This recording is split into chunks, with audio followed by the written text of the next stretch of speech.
hope that you are all doing well. Thank you so much for joining me here today, where we're going to talk about my second book for March, and that book is The Invocations by Crystal Sutherland. This book is a young adult fantasy fueled by the search for the person responsible for the deaths of several young women. So once again, a mystery within a fantasy. By all accounts, the killer is after the magic of the victims. And because only women can use magic, they know the killer is a woman. So who is conducting the search? We follow 3 young women throughout the story. Zara has been experiencing grief since her sister's death, and she doesn't want to process her grief in a healthy way. There's only one thing she wants, and that is to have her sister back, and she will stop at nothing to get what she wants. Jude is the daughter of a billionaire and has been cursed by no one other than herself. She's trying to find someone who can help her undo the curse so that she can return to her life of luxury in her father's house. Jude has 5 older brothers, 4 of them much older, and 1 just slightly older. And one thing she is certain about is that her father doesn't like her, especially since her accidental curse. Why else would he have banished her from his house and his life? Emmer is an orphaned young witch who creates invocations to help those who are struggling. She just may be the person to help both Zara and Jude.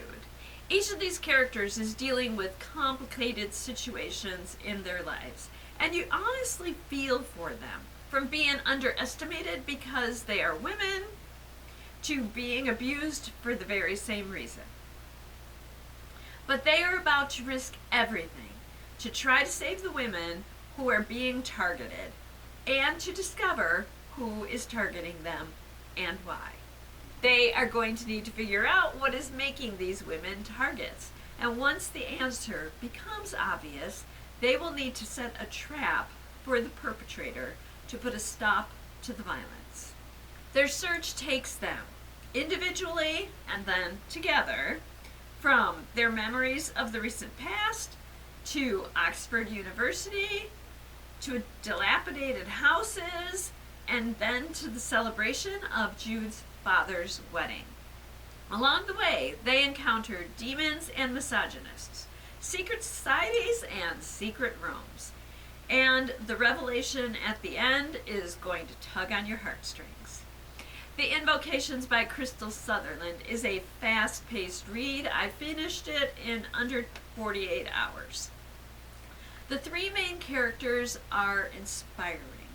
We don't always agree with their decisions and actions, but with everything they've been through in their lives, we can understand why they've made the choices that they have. And although strangers, they learn to trust one another and help one another through tough situations. For this book, the card I selected was to make a playlist for reading. And this was so much more difficult than I had expected, especially because of the type of book that it was.